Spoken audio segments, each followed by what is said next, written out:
mind. It's my mind that I am wise with and make decisions. It's my mind that I become discerning. And you know what? A lot of times that's not true. You know, for the most part, that's not true. It's the heart that actually, true wisdom comes from the heart. Because you know that in your mind you should do, this, but your heart says, no, that's not going to be a good thing. Wisdom, God says, starts in your heart first and foremost. Next.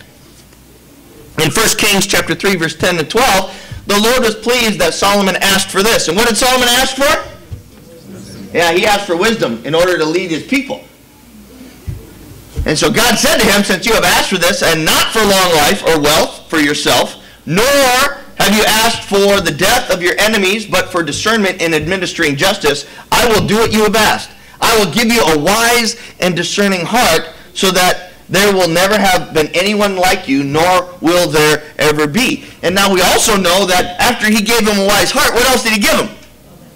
Everything else. I'll give you the wealth. I'll give you the long life. I'll give you peace from your enemies. I'll give you all that stuff. Why? Because you asked for wisdom. Now, when God looks, God sees what's really going on inside, right? Yeah. And we'll get to this in a second. But the motivation. We can't fool God by asking for something from Him, knowing that we want to use it for something different down here. And God saw right through Solomon and said, this is coming from a pure heart, pure motives, that you really wanted wisdom to lead your people. You're not just trying to pull one over on me. But so with this, we learn two things. One, that God is able to give your heart whatever. If God wants you to have a wise heart, He's actually able to give you a wise heart. Not just teach you a wise heart. But the second thing that we learn from this is, I will do what you have asked. How many of you pray about your heart and pray that God will give you the heart of patience, rather than, God, please help me with my patience? Instead saying, God, give me the heart of patience. Understanding and realizing that it stems from the heart.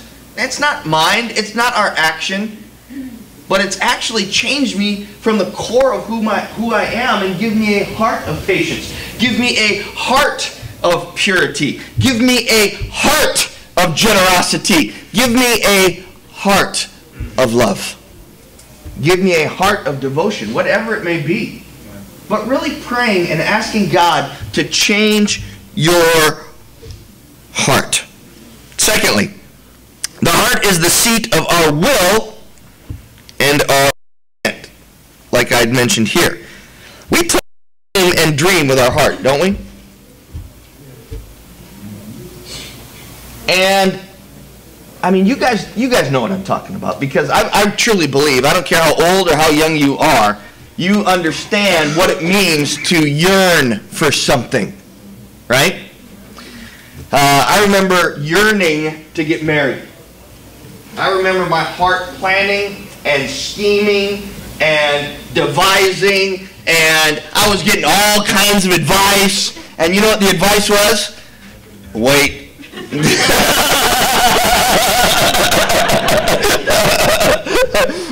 At first it was wait because you're not ready, bro. And then next it was wait because she's not ready, bro. And it was wait, but you know what? That's not what my heart wanted. Man, everything in my heart was like, no, I don't want to wait.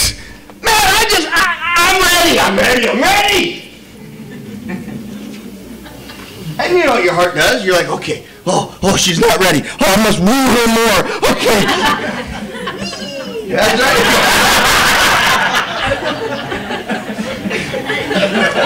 You guys know what this is like. Man, it hurts. It hurts. Because it's not your mind planning. It's not like me planning vacation. You know, it's not like me planning a sermon series even a lot of times, where my mind gets really involved in that. But when your heart hurts for something, and your heart plans, and your heart schemes, man, God knows exactly what that's like. Next. 1 Kings 18. My father David had it in his heart to build a temple for the name of the Lord, the God of Israel. But the Lord said to my father David, because it was in your heart to build a temple for my name, you did well to have this in your heart. Nevertheless, you're not the one to build the temple, but your son, who is your own flesh and blood, he is the one who will build the temple for my name. God praised David, not for his action, for his heart. He was like, you know what, it's not about your action. Like Solomon. You asked for wisdom, and that's really what you wanted. You weren't doing this for some different motivation. God sees the intent of our heart. He says, you did well to have this in your heart. David never got to see this come to fruition, and honestly, I'm sure it broke his heart. But God still gave him a reprieve, saying, it's not going to be you, it's going to be your son that will end up building this. But I am so happy you had this on your heart. I'm so proud of you. This is a good thing. You know what? God knows the intent. God knows what is on the inside. God knows the motivation behind what's going on. God knows the intent of your heart. So you got to ask yourself, what is the intent of your heart? When you want to date so-and-so, what is the intent of your heart? That's what God sees. You want to move here, what is the intent of your heart? Because that's what God sees. If you want to buy this, what is the intent? Because that's what God sees. And God knows.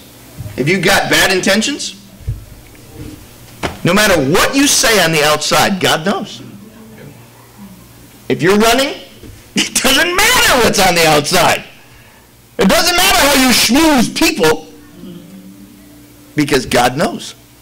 If you're being selfish, oh yeah, you know, you got to understand, I got to get a new car because I got to go to work. And if I don't work, I can't give my contribution. You know, so, look, I mean, God knows I need this. God knows that only a BMW will get me to work because a Kia won't do it. God knows the intent of your heart. Don't try to fool him. Would God say that you have good intentions? Would God say that you have good intentions? I honestly believe that's the reason that I had to wait in order to get married. I really believe that with all my heart. Because in the beginning, my intentions weren't good. They weren't. I wanted to get married just to get married. I wanted to get married because I wanted to have this relationship. I wanted to get married for sexual reasons. I wanted to get married for many different reasons other than what I believed that God was bringing me to. And I remember the day I asked Sarah to marry me. At that day, all of those things I had grown through, and I was just happy to be with her. Honestly, my heart had not been there before, and we had gotten there then. That my love for her was more pure. And I really believe that God allowed me or forced me to wait because of the intent of my own heart, of what was going on inside. Well, the heart is the seat of our will and intent, but it's also the seat of our emotions, right? Let me ask you, have you ever had a broken heart? I've had a broken heart. Many things have broken my heart. I remember the very first true heartbreak. I was 6 years old. And my father left us. Crushed me. Absolutely crushed me. Didn't know what I was going to do. Didn't even know how to recover.